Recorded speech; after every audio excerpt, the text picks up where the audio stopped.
It's Wednesday. We are Wizards and Warriors. And today is effing Wizard Wednesday. Channeling in with quantum style through the quantum downs. This is Elf. And Dota. And Bear. There you go. That's what I've been waiting for. Let's battle.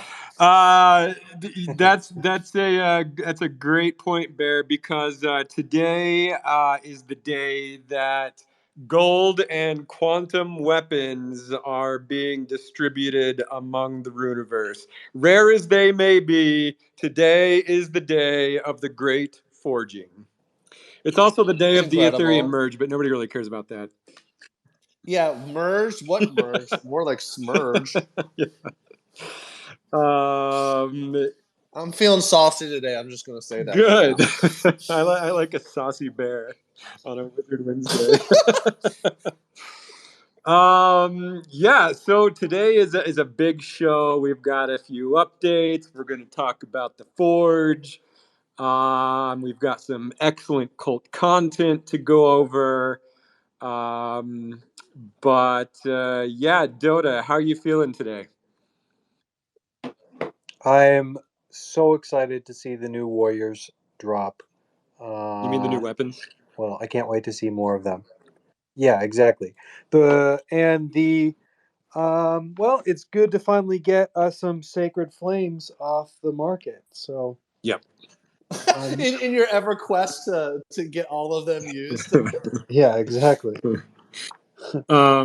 Yeah, I gotta say, like, I think the first one I saw today was Acid Eater's Pirate Warrior, and she amazingly got a rain spell with her Pirate Warrior, and I mean that was just a beautiful piece of quantum synchronicity for the first Forge, I thought. Yeah, I know we were going to do this anyway, but let's give our one and only Cosmo some serious love. I think he's been heads down for way longer than you want to know doing this. So Cos, you're a champion. So we have, of course, Elf creating the original weapons and especially the names of the different weapons and spells. But I would say the lion's share of the upgrades of these golden weapons, painting the weapons, quantum weapons, and then the animations was largely done by Cosmo under Elf's art direction. So yeah, well done, Cos. He did that and all the spells. He animated all the spells. Cosmo is really good at animating particle effects. I'm really bad at it, so I was so glad he took the spells on as well. And we were talking about it in the company server, when I think Jitsi brought it up. The first time we saw one of Cosmo's animations, we were all like, "Huh," and I was like, "We need that guy. We need that guy." Yep, and then we would be remiss if we also didn't mention Niski and Nisha, who also were integral in the forging. Dota, that's more your territory. Can you speak to that? Yeah, 100%. So there's a lot of kind of new technology that we've built behind the scenes for this. Part of what happens is there's contracts that sort of take the lock and the sacred flame, and then record on chain that the forging happened, and then as well being able to seamlessly link up whichever warrior was forged with a new upgraded weapon, and then dynamically layer on the spell is a non-trivial task in real time, because we don't know who is going to forge, or which weapon is going to be forged, or which spell goes with that lock, is what I mean. And so so it's very, very interesting set of architecture that we have for really what's our first foray into dynamic NFTs, right? So what we had here was a case where folks upgraded the metadata of their warrior. And I think that all these pieces that we have will be able to kind of use in the future for some some really interesting ideas. I actually think this might. Well, I guess this wouldn't be our first animated, right? Because the Sacred Flame itself was animated, but I think it's our first animated characters. Is that right, Alf? It is, and what else makes it unique is like the Sacred Flame was all just like one layer, whereas these are several layers that need to be put together at runtime. I guess so. Is way more complicated than the Sacred Flame. Yeah, and it looks really good. Um, Oh, but yeah, Panico had a good comment. B0 is technically animated. There is an Oh, eye true. blinking. That is a good point. that's true. Excellent Yep, point. yep, yep. That is Panico true. always keeping us on our toes. Yep. So yeah, I want to dive back into the forging later, but I want to get a few announcements out of the way. At the top, probably the most important announcement is today is not only the Great Forging, it's not only the Ethereum Merge, it is also the birthday of Jitsi and Wise Sam. Ooh, Woo! yeah. Happy B-Days! birthday to you. Happy birthday to To you. you. Keep Wait, Happy going. birthday, wait. Jitsi. We didn't work on our harmonies beforehand. We Happy need to work on our 3-part birthday, harmonies. Jitsi and Y Sam. Yeah. Happy birthday Who to would have you. thought that That two was awesome. two of the greatest kobolds would share the same birthday? Birds of a Yeah. feather, I guess. Yep, yep. More quantum synchronicity. And then I also another announcement I wanted to make is so Artsy and Daniela Illustra, they are making a comic. They DM'd me and wanted me to make an announcement that they are looking for community members, Wizards, Warriors, and Souls, to appear in this comic. And let's see. So the comic is being told through the point of view of a tavern barman, which, in my opinion, is always a great place to hear these kinds of tales. And then I think every story plans to incorporate about 12 community members. So there's a lot of room for a bunch of people to be involved. And I think Artsy is making the selections just based on the traits of the characters, like the runes and the familiars, just to ensure that the storylines are complementary. So please DM Artsy about this if you want to be included in the comic. We all know that Daniela Illustra is an amazing illustrator. I'm sure this comic is going to be phenomenal. So I would love to see as many cult members as possible involved in this. Yeah. Any comments on that? Did you guys know about this, Bear Dota? No. Yeah, I don't think so. I Yep. Yep. feel I just like I learned about should. it recently. Okay, so that's that, and then another announcement. So we've had a kids art contest going on, and the contest is officially closed today. Um, and Who's Snoop voting? Dogg. Who gets to vote on the winner? Me. So Uh, how many kids are you willing to make cry today? I know, right? Yeah. This No. is a So no-win, no-win situation.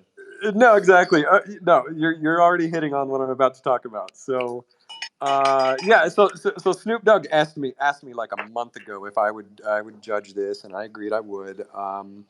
And yeah, I felt some trepidation about judging this contest, just because in general I'm not a fan of art contests, just because fundamentally the idea of judging artwork is flawed. There's just no criteria upon which to base a judgment. There's just countless intangible qualities that make artwork good or bad. It's all totally subjective.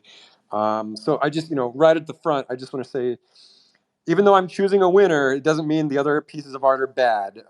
It's just I had to choose one. Um, and then also I actually really love children's drawings because you can see such a thought process in all of them. It's just so raw.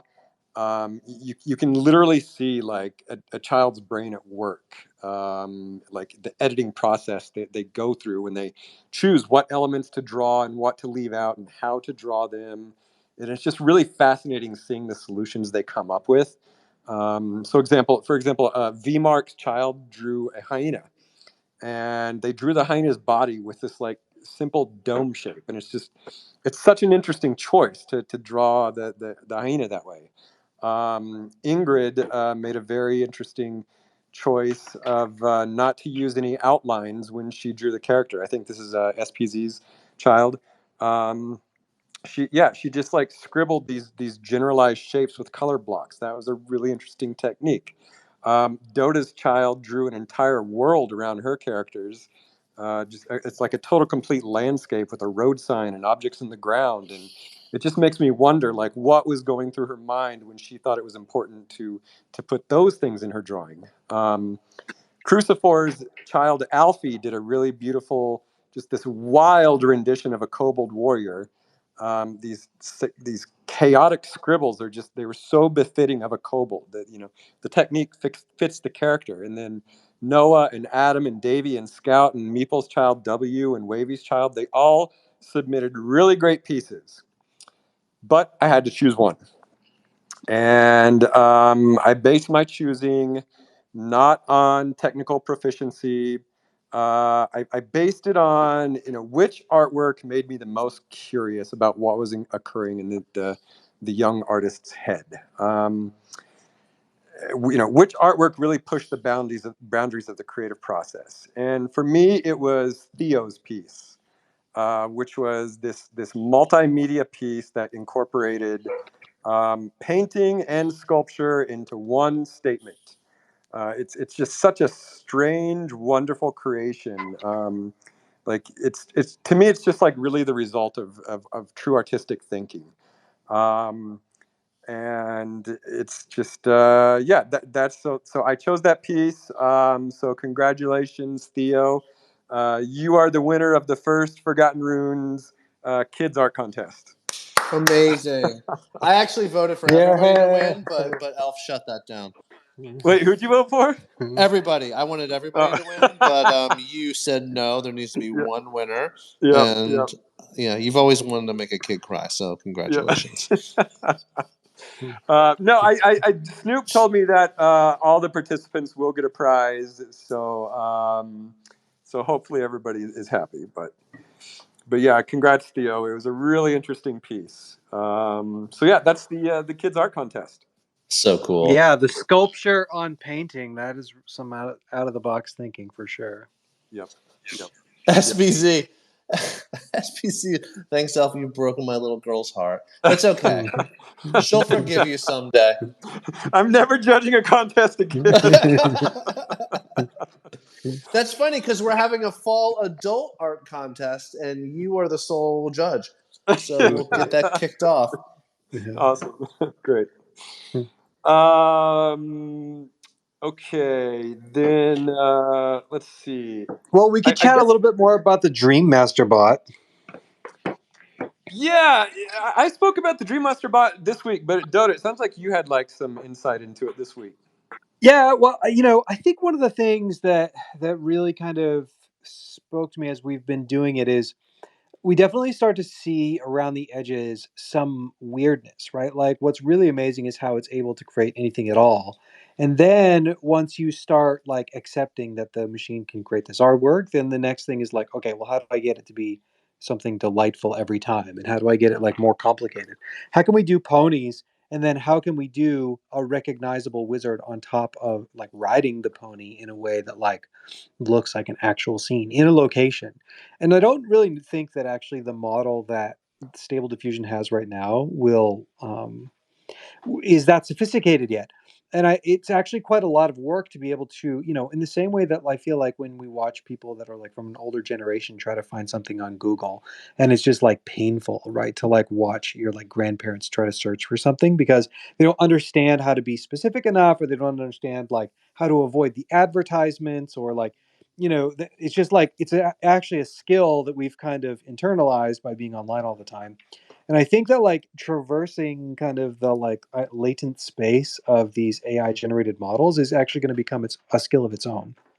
It's Yes. almost like from the human side, it's almost like a coding type skill to be able to coax these out. And at the same time, I also think that we have thought a lot about about these creative primitives for our world, right? So we created 2D turnarounds, and then walk cycles, and now 3D models and these concept arts, and we're trying to create these assets so that you can build out the world. And I realized actually that like the text descriptions of our traits and of our characters and animals and world are actually almost like word pixels, and that like the data that we craft that can sort of coax out a recognizable wizard from the AI is actually only going to be more and more important as the years go on, because the AI is getting better as we get better at describing what we want from it. And so, you really can imagine in like five years, probably, I mean, honestly, even next year, but certainly within 10, you're going to get more and more sophisticated sort of art out of the machine, right? You'll get 3D models and maybe like comic panels or primitive animations. And so, yeah, I just basically think that like being able to create these prompts around our data is just another way of being like prepared for the future metaverse. Yep. Yep. For sure. Yeah. I sat with Waz the other day, just like picking his brain about how this thing worked, and I think, yeah, we definitely need to develop this and just make it more comprehensive and thorough and powerful and accurate. It's just a very exciting tool that just kind of came out of nowhere, but it's so perfect for our project. Yeah, and What for our bot, like locally, so the near term improvements, we're working on souls right now, maybe even ponies, and I noticed that there's some issues around, for example, skin color or gender that don't seem to like work automatically, and like, yeah, we're basically just kind of putting more like work into it and tools in place to help us iterate on it more quickly, add new prompts, add new styles. So yeah, if you try to put your wizard in or warrior in and it just didn't really feel like it's working, I think that's basically what I'm saying is we're working on like taking it seriously, because it feels like telling the AI what you want to see is just like growing in importance. So far, the best I think iteration is the potato wizards. Right. Yeah. Yeah. Oh, I'm so surprised we good, so good. surprised we don't have cucumber dog wizards yet. Yeah, Feels like an don't oversight. don't give them any ideas. priority Yeah. number one now? Jitsi, what's up, man? Happy birthday! Happy Hey, thank birthday! you.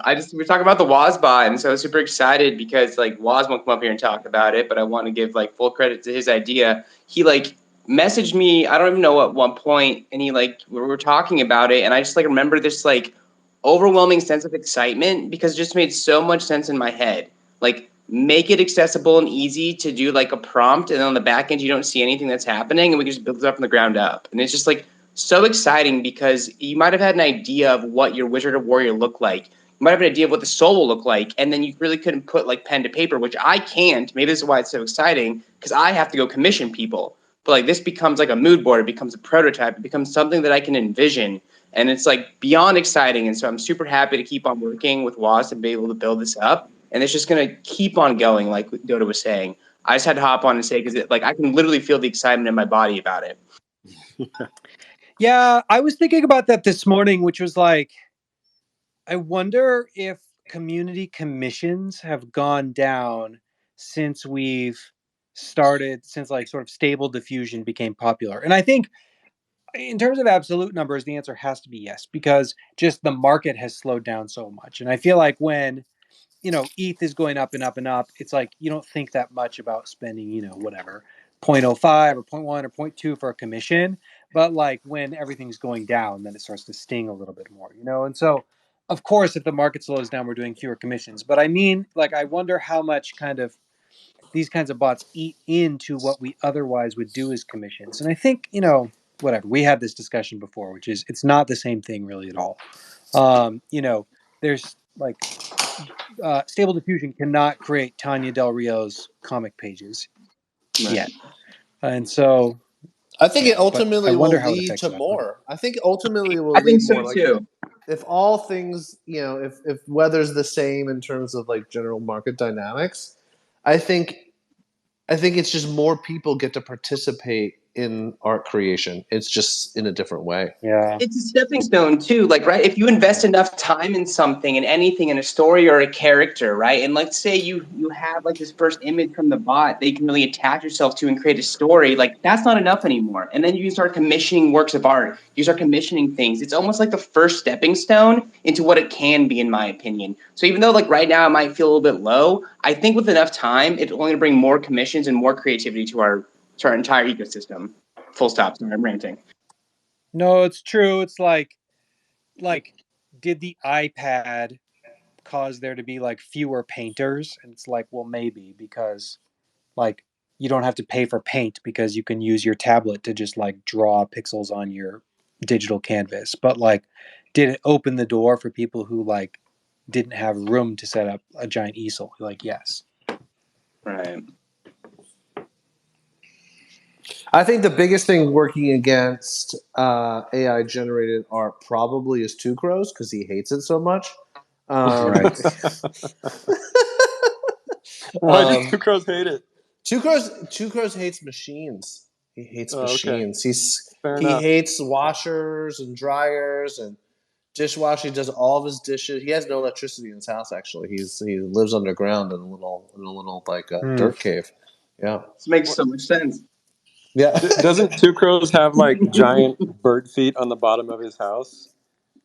Yes, His yes. house It's walks true. around. It's all true. Yeah. No, Yep. this is a time for anyone to come up on stage and start making up fiction around Two Crows' actual real life. Yeah, I don't even see him in the audience. So Yeah, I see him in the secret tower. As long as he's here not to defend himself, we will constantly talk about him. Does he fear the quantum pony in real life as well? Oh yeah, big time. Yeah. Yeah, so look for more from the Dreambot Master Bot. If you're not following that account on Twitter, I highly recommend it because there's just some amazing dreams coming out of it. You know, I'll say one more thing. It's funny how like one of the things that the bot consistently messes up is hands and arms and legs, and it's you know it's funny that that's the one thing that it's just like can't get right yet. And like you know, I keep wanting to compare it to dreams, but what's funny is like that's kind of the way dreams are look also. Like there's like certain features that dreams just kind of blur out or distort. Um, and like as I see AI develop over the years, I'm like it just reminds me of so much of how the human brain is developing as well. Like I used to work at this studio that did a lot of AI experiments, and this one guy on our team was teaching a computer to talk.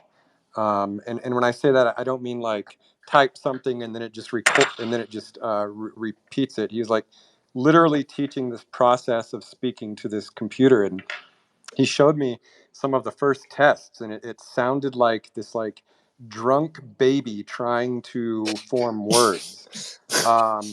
And so it was like, yeah, it was like this prototype of a brain learning the concept of speech. And so you know I'm kind of seeing that with these AI art generators as well. Like there's just like these crucial details that it's just getting confused. So anyway, but yeah, the Dream Master Bot, go follow it. We're gonna keep working on it. Let's go over a little bit of cult content, and then I actually want to jump back into the Forge because I think there's a lot more things to say about it. Yeah, I had something to say about the Forge, but let's circle back in a minute. Go ahead. Sweet. So one piece of really great cult content I saw was from Matatsuki, and he just posted this like these photos of just like a big collection of like physical items that he's received from cult members over the last few months or whatever, and it's just like so much cool stuff. He's got like a little doll of Magus Devon of the Quantum Downs. He's got some mushrooms, the trading cards from Meeple Dad, Sammy Kitty's Sacred Flame lighter. Oh, the doll was made by Sweetbread, and it's just we've just got so many cool things being built, and I haven't really seen it like brought together in a collection yet, until this tweet by Matatsuki. Um, so that was awesome. I need one of those lighters Uh, so badly. Brilliant. Yeah. It's brilliant. And then, of course, RYF, retired Yule Farmer, posted another work in progress from this comic, this mysterious comic that nobody knows about. But damn, it's looking good. And then Lin posted a character design from with a huntress wizard. Just a beautiful character design. Um, One of the things that made me smile the most this week was Sammy Kitty's gif of her warrior Aspra hitting one of those. I don't even know what they're called. What's the thing at the Oh, it's like carnival where you hit it with the like hammer? a strength like sledgehammer thing. Yeah, Yeah, that Test thing. your we need strength. to get one of those at the Bear Cave. Yeah, totally. Help But distribute the rest of the warrior. Yeah. yeah. Mm. But yeah, it's really cute because like her warrior is just using one arm to hit it instead of two arms. I'm So sharing yeah, these in the space, by the way, if anybody wants to see them. yeah. And then another really awesome piece was from Shark Child Orbis. This amazing illustration of a like a fernome soul, or like a zombie fernome. Really awesome take on a horror themed Is this the fernome. one with like One the of flute nose? Yes, yeah. Yeah, and Gremple didn't think that fernomes had flutes for noses, but I disagree. I think it's a great little Yeah. twist. I think the zombie version definitely has a flute for a nose because the original nose just fell off, and so they replaced it with the flute. And then Color Master looks like Color Master is working on some kind of interesting project. I'm seeing like a map, and I don't know much about it, but it looks very interesting. Um, and then another piece is, so I think this happened maybe while I was on vacation, but there's this account called 0xAI. Does anybody know what that is? I feel like No. I there's don't been know. Mm-mm. I think this is something maybe Locke set up. But anyway, 0xAI has been doing a lot of really cool Forgotten Runes artwork. And there was one that we retweeted just this week. And then Cosmic Mage Ariadne of the Forest has done two really great pieces with her warrior. Um, what's really fun about this warrior is it's one of those ones that only has a shield but no weapon. Um, that right there there's an interesting story behind that to me. And one of the posts, she even said, she says, the gym is just as important as the armory when it comes to the success on the battlefield. So, I mean, that's a great take on a weaponless warrior. So, really good stuff. Another new account that I'm seeing post really great stuff is called Everyday Runes. Yeah, I And love it. yeah, does anybody know who is doing that? Is that the one that did like the remake of the A-Team music trailer, or no? Is that something different? No, it has like the cobalt bowl of rice, and then the like Bill Gaines coffee with a rubber band. And Oh Yeah, yes, yes, yes. yeah. I have a strong guess, but I won't say. Suspect. Very cool. And then there was a really beautiful piece I saw this week by Blinimation or something. And it's just this really great little short GIF slash video of this purple hat witch with her cell phone and a cat. And what I love about it is the vibe. And I, I love seeing Runiverse characters in contemporary settings. Because that's what this project is all about. It's we're not exporting magic to other worlds. We are importing magic into our world. And this piece really just felt like that. Emma's then, also been crushing the magic cards. Oh, Emma's magic cards? Yeah, just nonstop amazing. Yes, for sure. I can't wait to see the one she does for me. Mm-hmm. Then finally I have Ma Friends did this really great illustration of Sage Selig going on a trip. It reminds me of those like old Ratfink illustrations with like the eyes bugged out. Super fun style, really great color palette in this one. So yeah, excellent cult content this week. And now maybe let's jump back to the forging. So of course I have a lot to say about the forging, but do you guys want to open with anything? I know there was something that, like, I think something I wanted to bring up was, and I know we've talked about it, is this idea that, like, when we do an event, who's it for, who's it benefiting, who's not included. And I think something that, everybody probably knows that, like, we're trying, there's a lot to balance here, right? And like every time you release a set of tokens, you need to look at what those do down the line. And so I think for me, I just like I don't have a lock, and I don't have a flame, and I so badly want to participate and I can't. And so I'm sure that some people feel that way, and it's totally understandable. But I just, I felt like it made sense to, like, take a moment and just say, like, all of these pieces, like, it's all part of a bigger whole, right? So, like, yes, there's only 42 locks and it's a small subset, but I think the point is like there's it's always going to be a balance, and sometimes things will be for a smaller subset. I think we have a ton of stuff lined up that in the next, like, this year, that will be more broad and everybody can participate, and so I don't know if I'm, like, asking for patience, or just letting everybody know, like, this is, it's just like there's many things to do, and so some of them will feel and look and smell different than others. That's all. Yeah, Yep. and we talked.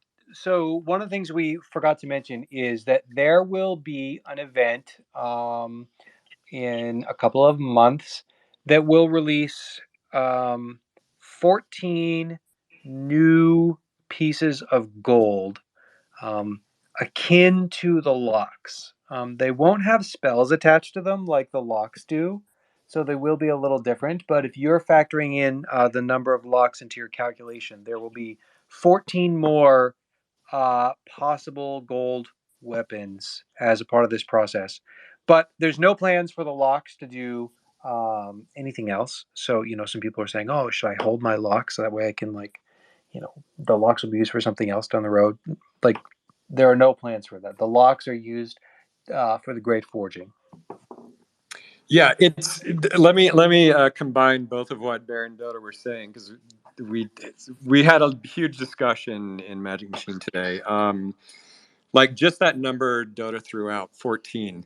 Like I was trying to push that number much higher because I wanted more people to use it, but then Dota wanted to keep it actually lower because he was considering tokenomics. And then, Bear was just talking about like all these different variables we constantly have to balance with everything we do. Um, so I guess my only point is like great thought and consideration goes into all of this stuff. So yeah, if you're not able to participate in the Great Forging today, there will be a chance later on for 14 more people to do so. And I also think, too, to follow on what Bear was saying, which is, like, I think a small number of gilded weapons for warriors is, like, important, right? This idea that we only have, let's say, on order of 50, that makes each one, like, very special. And there's more than that in terms of number of weapons. I don't know the exact number of weapons in warriors, but I think there's like 100 something. And so that there's enough kind of room for each of these weapons to be unique. Um, that said, I think it's more fun when we have events that everyone gets to participate in, not just sort of a few dozen. And so we have not one but two events on the horizon where everyone will be able to participate as long as you're a holder, And then some. and then some. Yep. Um, so yeah, I mean, I wanted to talk about one important component of the forging today, which is just straight up world building.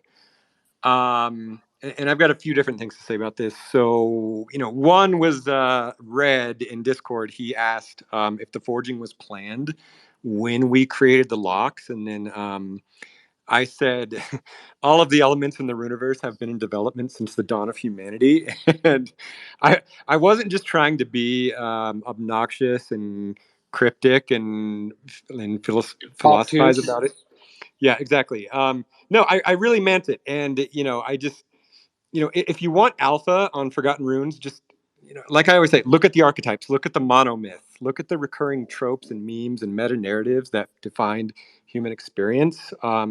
So with this, we even like talked a few months ago about how the warriors are not not magic users, but we all agreed that the caveat would be that wizards could enchant the warriors' weapons, and this is like something everybody in the cult like intuitively knew before we even said it. And so, with the great forging, this trope has become a reality.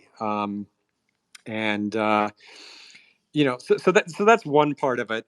But it's good to remember like where these locks came from in the first place. It was super fun because to get them, there was teamwork involved. This was during the unlocking of the gate to the seventh realm, which was our beast auction. And the beast auction it was ostensibly a whales game, but everyone in the cult had a way to participate. So essentially, what we did was you were able to get a lock if you teamed up with another cult member to do a series of events, and so it required one wizard with a key and one with a spell. And so, if you managed to do that, each of you received a lock with a spell on it. Um, and so, what I loved about this event was just, like I said, the teamwork. Because one crucial element of world building is connection. And I mean that in two ways. Like, one is the obvious one where it's like to build a world, you have countless characters and lands and beasts and all these fragments swirling in chaos. And the building doesn't happen until you connect them and give them meaning. But then, two, what I mean by connection is, Forgotten Runes goes a bit further. We make connections in our community because that's how the strongest worlds in IRL are built. It takes a community to build a world. And as we all know, the Runiverse is a world that straddles both metaspace and meat space. So that's the thing I love about this forging. And like Cosmo spent all this time on these weapons and spells, and then I spent a ton of time naming every weapon. Uh, and man, some of the names are so much fun. It's a damn shame that like not all of these will ever see the light of day. But anyway, that's my That's take part of the on it. magic. What's that? That's part of the magic. True. Yeah, I totally I agree. I posted earlier in the Secret Tower. There was there were some leaked beta ROMs for Pokemon Gold and Silver. These date all the way back to like 1998. So in those ROMs, there were actually some Pokemon that never kind of were supposed to see the light of day. And it's really interesting because those Pokemon they were pretty much buried and lost for like about 20 years before those leaks came out. And you get to kind of see like some of those like the design processes and like some of like the name schemes and stuff that it came up with. They were never supposed to be revealed. So like there's tons of designs in the back of like pretty much every IP you can think of that I'm sure never gets seen to the light of day, and nobody expects them to be seen. And there's tons of cool stuff to be found in there. So That's great, Matto. It's funny you mentioned that because there's actually a few items and maybe like there's even like an animal companion that never for some reason got filtered into the generator for the Warriors collection. I guess I won't say what those are, but they were awesome. Maybe we'll find a way to fit them in someday. Yep. But Dr. yeah. Slurp. Oh, sorry. Go ahead. What's up? What's up? Oh no, go ahead. Yes, sir. Hey. How's it going? Oh, I can't wait to tune in tonight. Yes, I just want to. Yeah, Slurp, tell us what you're doing. And by the way, I just wanted you, if you picked up on that pun, tune in tonight. Tune, bass tune. Exactly. Okay, just throwing it out there. You should quit your job and be a stand-up. Yeah. No one wants that, trust me. I think there's a niche of like wizards and warlocks who would pay a lot of money for that. Little dad joke stand-up. Okay. Yeah.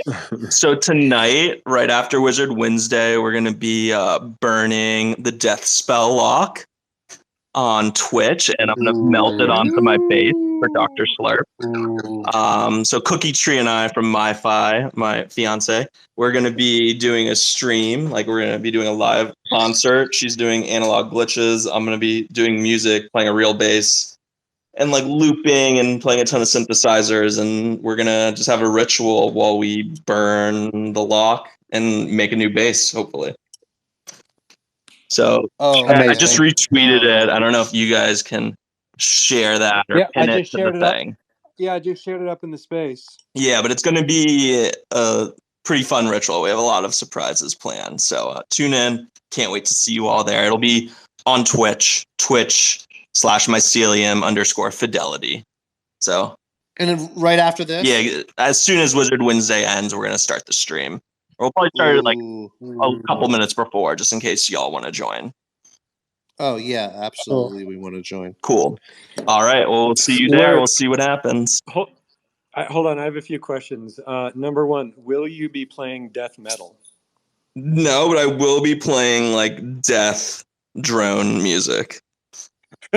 And like even death mushroom acid music. Oh, sweet. I've never heard of that genre, but I can't wait to hear. I feel like all music on mushrooms is like death in the best way. Yeah. Good death. It's all good death. The One Who Rings just told me that the Stable Diffusion team is releasing an audio model soon. So that seems like something you'd totally be into. Yeah, that stuff's pretty crazy. It'll be cool to see how the neural audio stuff has progressed since the last time I messed around with it. Like, for that kind of stuff, or like the AI for like music, like I'm more interested in seeing stuff where like the AI actually is like responding to other music, and also like being able to like compose in MIDI and then turn the MIDI into like whatever you actually want to synthesize. But it'll be cool to see what they do. Like song to song. Yep. Yeah, cool. Or like kind of like human awareness, where like people listen to music and then they respond and improvise, like getting the computer to like simulate those awarenesses and use that in their response. Some cool stuff. Slurp is an AI doctor, if you guys didn't know, in real life. An AI doctor. Can you prescribe me AI medicine? Prescribe your computer a really good pill. Okay, sweet. I'm gonna hit you up. Slurp, by the way, Cosmo and I just both agreed a few days ago that the death spell was one of our favorites. I wasn't going to say that, but yeah, I'm glad you did. That's cool. I debated on whether I should say it, but well, the death spell I can't wait to see it. Is a Magic Machine favorite. So yeah. It's fine. It's fine. Yeah, it's fine.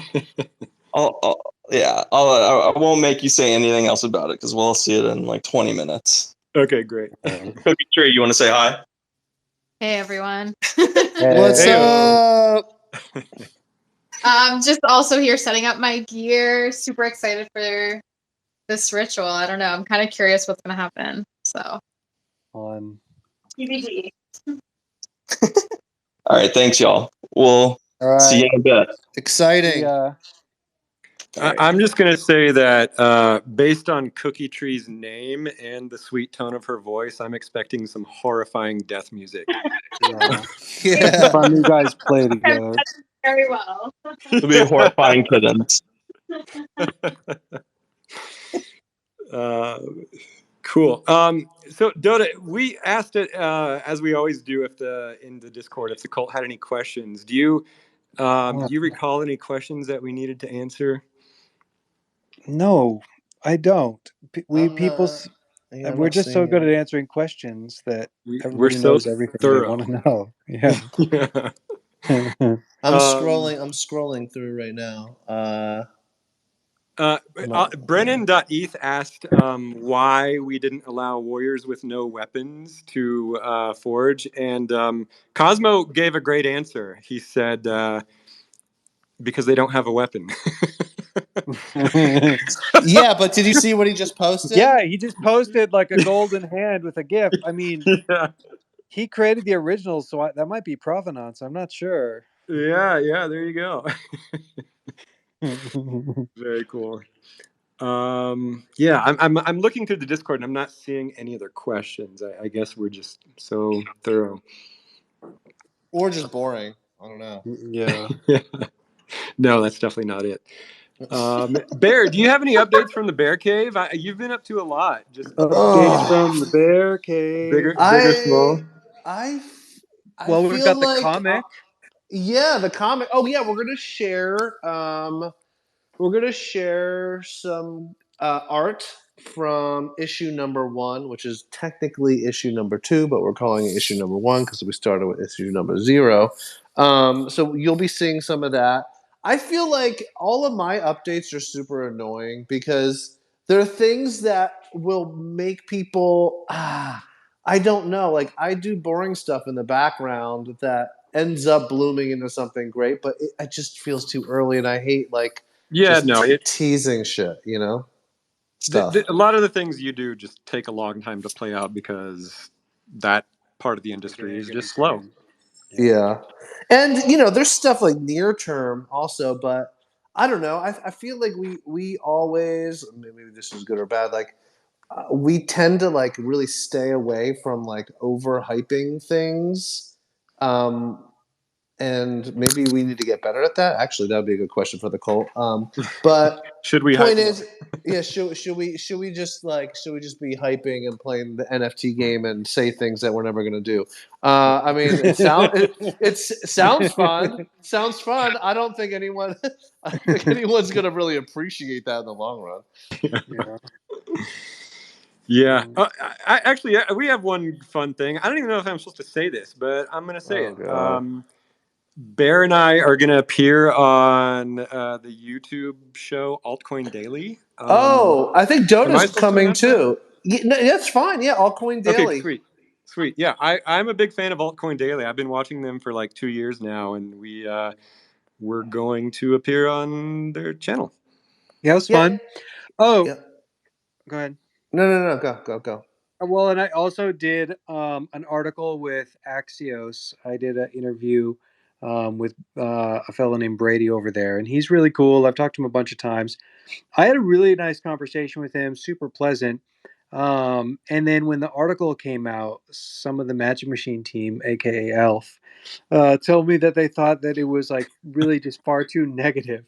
And so, I don't know if there were other people who felt that way. So, I figured I could talk a little bit about it. So the article, when he reached out to me, he basically was like, hey, I'm doing a piece on like servicing your NFT community like after the drop, right? Like, people are doing NFT drops, and then like I think creators don't really realize that there's got to be like more work that you have to do after you sell a set of NFTs, right? And so can you hop on the phone and talk to me about that? And so yeah, and so we did, and yeah, I really like Brady. I've had a few conversations with him. He's written about us a lot, so he's someone to be a good friend with, and he's really pleasant.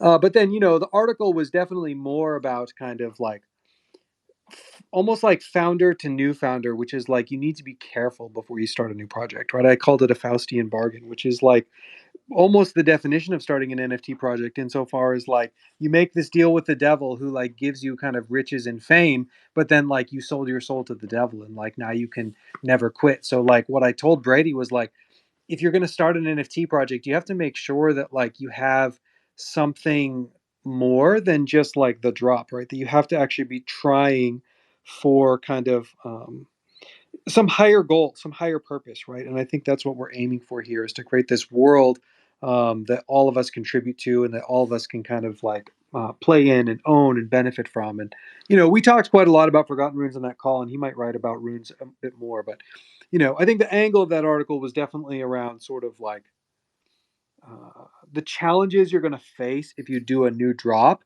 And I didn't want it to come off as like, some sort of like resentful commentary on how I feel about the cult, of course. Yep. No, Yep. I appreciate that. Yeah, I think it was a great article. It was a great article. Yeah, he captured lore, not floor, and about how like what's different about us, and I felt like he got like a lot of the super things right about how we think about our community. Mm-hmm.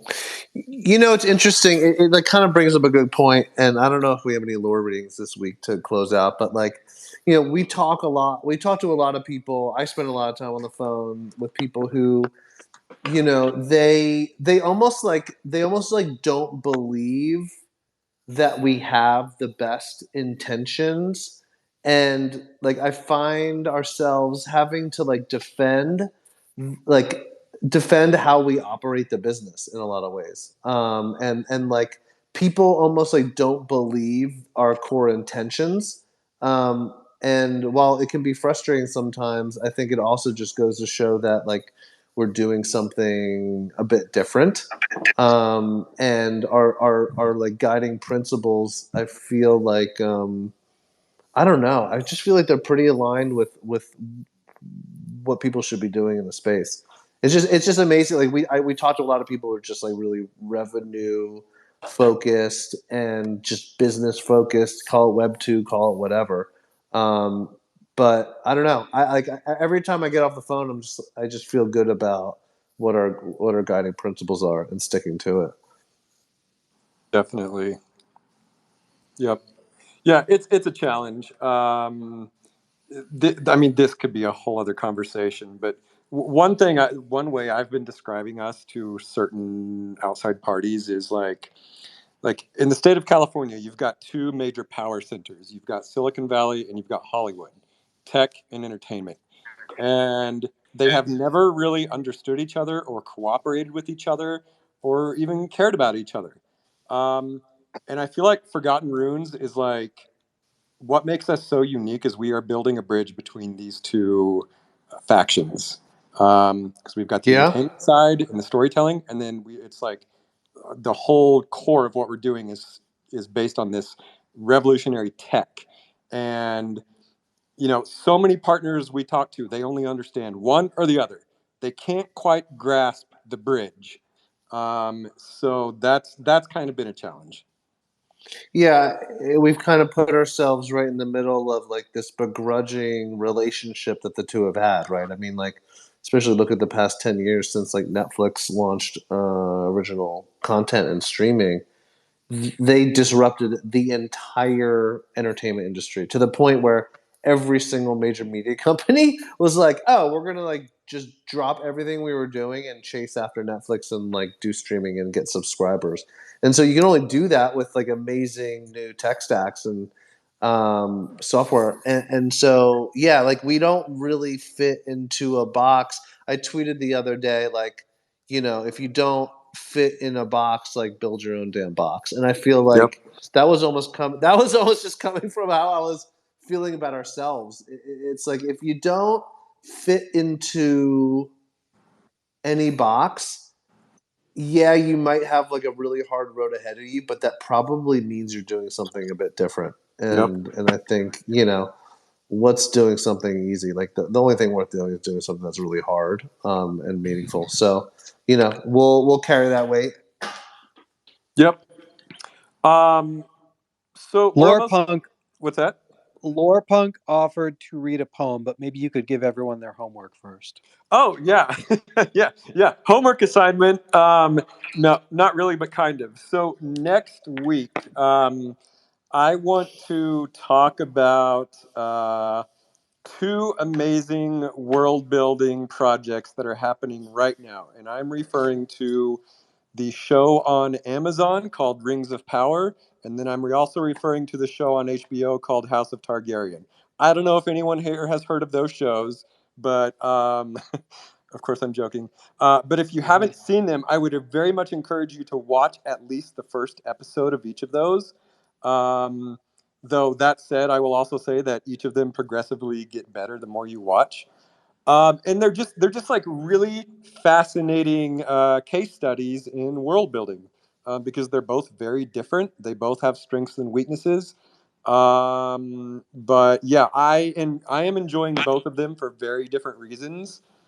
Um, and yeah, I think that's all I'll say now. But yeah, so next week we'll dive into these, and if anybody wants to come up on stage and give their take, totally welcome to do so. And does that also, is it just those shows specifically, or is it the kind of thing where like people can just bring up other fantasy shows? I mean, I guess they could, but just for like to keep the conversation focused, I would say let's Okay. just stick with those. So I can't talk about how much I hate Witcher. Not unless you want a certain kobold to Jitsi coming after me. Yeah, exactly. I don't know how you. God damn it, Bear. Okay, I will talk about this. I admit I only watched the first like 30 minutes, but I almost had to off myself. But we can talk about it. Okay, so next week we will talk about Rings of Power, House of Targaryen, and then we will watch Bear and Jitsi fight about The Witcher. Yeah. Game. I'm gonna hate binge the entire series. Game on. Perfect. Good. Bring it. Let's go. Happy birthday. You're going down. Awesome. Lord Punk, what do you got for us? Well, I just wrote some lore while I was listening to Wizard Wednesday. Dr. Slurp, Fun. are you still here? Because I've written a poem about the melting of the Death's Head Lock, and you are very welcome. I'm here and I'm listening. Wait, Yeah, Margaret, did you just like write this in the last like 15 minutes? I wrote it in about 4 minutes. Amazing. Mm-hmm. Okay, and that's sort of, yeah, it's one of my It's sonnets. what I'm paying by the hour. No, this one's a freebie, so here we go. All right. Death is part of life, the warlock said. The first inchoate music of the spheres that set a crown of thorns upon death's head and carried the beat forward over years. Decay of age, the vicious sting of chance that slices, stabs, disintegrates the flesh. Each golden bushel that the sickles thresh make bread and ale, yet leavening a dance. As one by one the players do depart and walk into the shadow. Death is grace when only pain and fear dwell in the face. A quick goodbye inheres within its art some force beyond all music and all talk. Oh, I am ready to destroy the lock. Oh, I love that last line. Fun. Thank you. Very cool. You're very welcome. I'm going to try to listen to your Twitch or watch your Twitch. I don't think I've done it before, so I will try to tune in. Very cool. Well, I guess Dota, Bear, anyone else have any last minute comments? No, that's all. Thank you. Wait, Bear, you like The Witcher or you hate The Witcher? I can't remember what it was. Oh no, I hate love it. I hate love it. Okay. Jesse, you're going down. All right, channeling out from the Quantum Downs, this has been Elf Dota, Margaret Lorepunk, Bear Snake, Jitsi, Dr. Slurp, and the entire Cult of Forgotten Runes. GN, everybody.